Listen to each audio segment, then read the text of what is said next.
Uang dari mana buat beli kulkas itu? Aku mikirnya pesugihan, Bu. Suatu hari di rumah Lasmi dan Joko.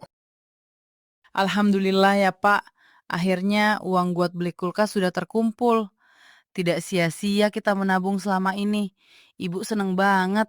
Iya Bu, Bapak juga seneng banget. Akhirnya kita bisa beli kulkas hasil menabung selama ini dan bukan hasil hutang. Kira-kira kapan kita ke tokonya Bu? Bagaimana kalau besok saja Pak? Lebih cepat lebih baik. Ibu juga sudah sangat butuh buat nyimpen makanan supaya awet dan lebih hemat. Gimana Pak? Boleh juga Bu. Besok kita pergi ke tokonya langsung saja ya. Kita pilih sesuai dengan kebutuhan kita. Iya Pak. Besoknya, Lasmi dan Joko pergi ke toko untuk beli kulkas. Namun ketika mau pergi, ada tetangga yang kepo. Wah, wah, wah. Mau kemana nih Bu Lasmi dan Pak Joko? Mesra banget. Bu Saroh, ini kita mau ke toko elektronik, mau beli kulkas. Hah, kulkas? Buat apa Bu kulkas? Mau jualan? Enggak kok Bu, buat sehari-hari aja. Oh, buat sehari-hari. Nanti bisa ngerawatnya nggak? Entar baru beli, terus rusak. Nanti kita bisa tanya langsung sama penjualnya. Bagaimana cara merawat kulkas dengan baik supaya tidak cepat rusak. Ya udah Bu Saroh, kita pergi dulu ya.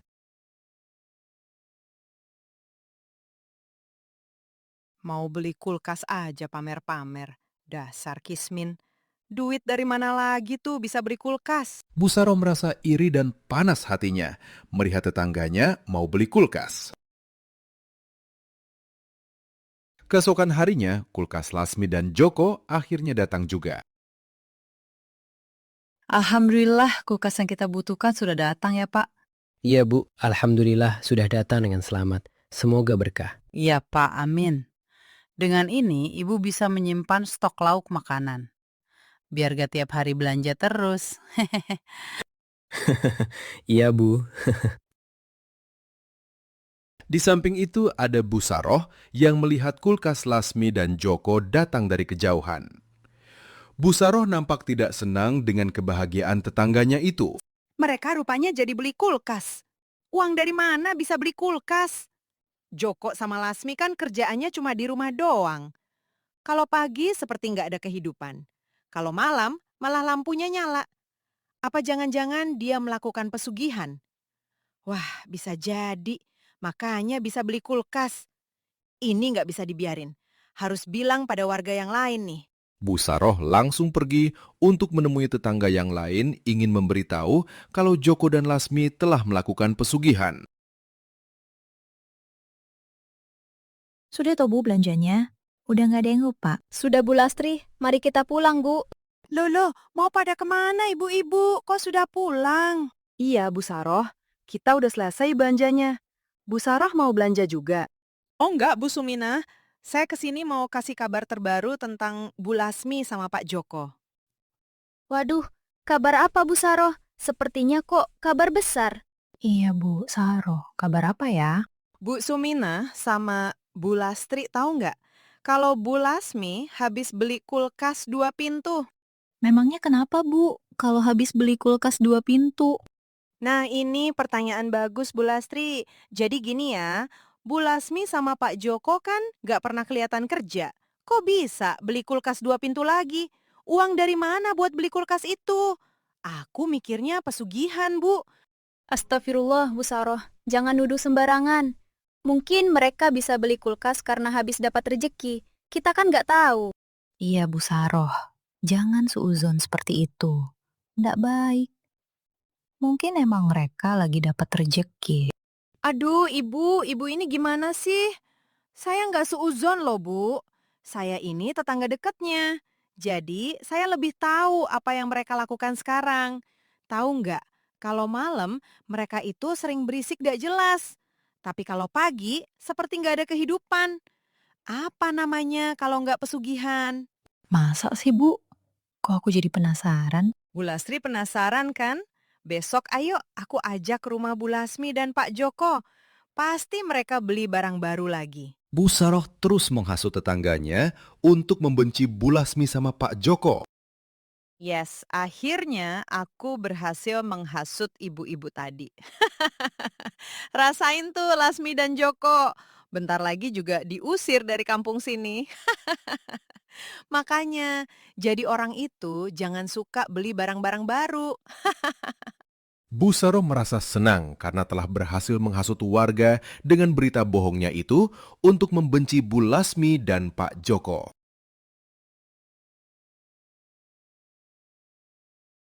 Tuh Bu Lastri, lihat sendiri kan? Asap-asap di atas genteng. Pasti Lasmi sama suami sedang melakukan ritual pesugihan. Bener juga sih. Kok ngeri gini ya, Bu? Tapi masa toh Bu Lasmi dan suami melakukan ini? Aduh, masak Bu Lastri masih nggak percaya juga. Besok kita lihat aja, di belakang rumah pasti akan ada sampah sesajen. Dan satu lagi, akan ada barang baru yang akan datang. Baik, besok kita lihat aja, Bu Saroh. Ya udah, ayo kita pulang. Nanti ketahuan lagi. Apakah Bu Saroh berhasil menghasut Bu Lastri? Keesokan harinya, Bu Saroh mengajak Bu Lastri ke halaman belakang rumah Lasmi untuk membuktikan apakah ada sampah sesajen. Tuh kan Bu Lastri, ini dia sampah sesajen yang habis dibuat persembahan tadi malam. Dan masih ada satu bukti lagi. Nanti pasti akan ada barang yang akan datang. Tapi kayaknya ini bukan sesajen deh, Bu. Seperti buah pisang biasa yang lagi busuk. Nggak ada tuh kembang-kembang di sini. Aduh, bener-bener deh Bu Lastri ini. Bukti sekuat ini masih aja nggak percaya. Ya mau gimana lagi, Bu? Lihat aja keseharian Bu Lasmi dan Pak Joko. Mereka nggak ada gelagat mencurigakan kalau melakukan pesugihan. Nampaknya, Bu Lastri tidak bisa percaya begitu saja dengan omongan Bu Saroh. Keesokan harinya, sepeda motor Pak Joko dan Bu Lasmi telah datang. Alhamdulillah, sepeda motor kita telah datang, Pak. Warning sign-nya juga sesuai dengan pesanan kita. Iya Bu, alhamdulillah. Kerja keras kita selama ini berbuah manis. Apa yang kita butuhkan, Allah telah mengabulkan. Setelah ini kita harus bekerja lebih keras lagi ya, Pak. Ibu pengen renovasi rumah kita. Iya Bu, itu juga salah satu keinginan Bapak. Kita renovasi, terus ada ruang kerja tersendiri. Semoga terlaksana, amin.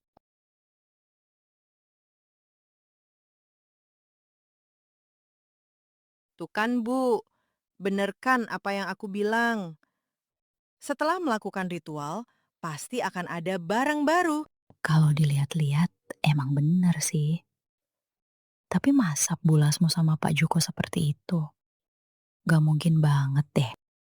Meski Bu Lastri sudah melihat apa yang dikatakan oleh Bu Saroh, tetap dia tidak percaya. Keesokan harinya, Bu Lasmi belanja di tukang sayur. Namun, ketika hendak berbelanja, Bu Lastri dan Bu Sumina malah menjauh. Kenapa Bu Lastri dan Bu Sumina pergi begitu saja? Kayak orang ketakutan. Gosip yang disebarkan sama Bu Saroh beredar luas di kampung Cipa. Dan semua orang mulai ketakutan ketika Lasmi dan Joko datang. Pak, kenapa sih orang-orang mau kemakan gosip murahan itu? Padahal kita selama ini bekerja keras jualan. Tapi kenapa kita dituduh pakai pesugihan? Bapak juga tidak tahu Bu. Mungkin ini adalah kulah orang yang iri pada kita. Dan ingin membuat hidup kita hancur. Ibu nggak usah khawatir. Kita minta tolong sama Allah supaya dikuatkan hati kita menghadapi cobaan ini. Dan dagangan kita semakin ramai pembeli. Permisi, Pak Joko dan Bu Lasmi. Iya, sebentar Pak.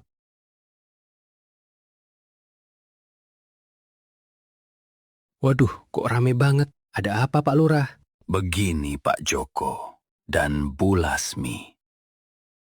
Kedatangan saya kemari mendapat laporan dari salah satu warga, Bu Saroh. Kalau bapak dan istri memakai pesugihan, apakah benar Pak? Astagfirullahalazim. Kami tidak pernah memakai pesugihan Pak Lurah. Bohong! Buktinya kemarin kamu telah melakukan ritual kan?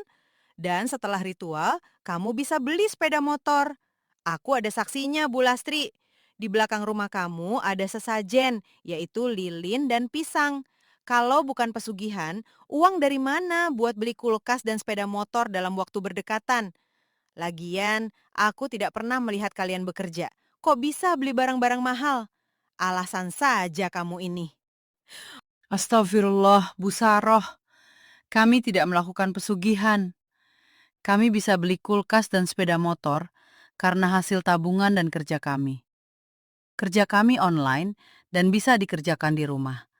Jangan menuduh sembarangan ya. Kalau untuk lilin dan pisang yang ada di belakang rumah, saya jelaskan. Lilin itu kami pakai saat lampu kami mati, karena lupa beli token listrik. Dan kalau ada pisang itu, adalah pisang yang busuk, yang lupa kami makan. Bukan untuk sesajen. Alah, banyak alasan kalian. Mana buktinya kalau kalian kerja online dari rumah? Buktikan kepada kami. Baik, mari silakan masuk. Ini ruang kerja kami, Pak Lurah, yang buat live untuk jualan baju-baju kami. Iya, Pak Lurah. Dan kami mulai kerja dari jam 7 malam sampai jam 2 malam. Makanya kalau pagi kami nggak keluar, karena ngantuk banget. Pekerjaan kami ini dilakukan secara online. Kalau ada pesanan, nanti kurirnya datang ke sini ambil barangnya. Alhamdulillah, sehari pesanan ada 50 pieces. Karena pesanan selalu ramai, kami bisa menabung dan membeli barang yang kami butuhkan. Jadi, bukan karena pesugihan, Pak Lurah. Akhirnya, Lasmi dan Joko membuktikan kalau mereka tidak melakukan pesugihan. Namun, akan ada sanksi yang akan diberikan kepada Bu Saroh. Baik, semua sudah jelas ya. Kalau Bu Lasmi dan Pak Joko tidak melakukan pesugihan, dan untuk Bu Saroh akan ada sanksi dari kelurahan karena telah menyebarkan beria bohong, yaitu tidak diperkenankan keluar rumah selama 15 hari. Dan yang kedua, harus mengembalikan nama baik Pak Joko dan Bu Lasmi yang sudah kamu coreng namanya. Dan yang ketiga, Bu Saroh harus minta maaf di depan masyarakat kalau berita itu adalah bohong. Akhirnya Bu Saroh menerima sanksi yang setimpa atas perbuatannya. Setelah kejadian itu, Lasmi dan Joko bisa bekerja dengan tenang. Bahkan pesanan mulai membludak. Iri itu memang boleh, tapi jangan sampai meredupkan cahaya orang lain. Kalau kamu ingin seperti mereka, berusahalah lebih dari mereka.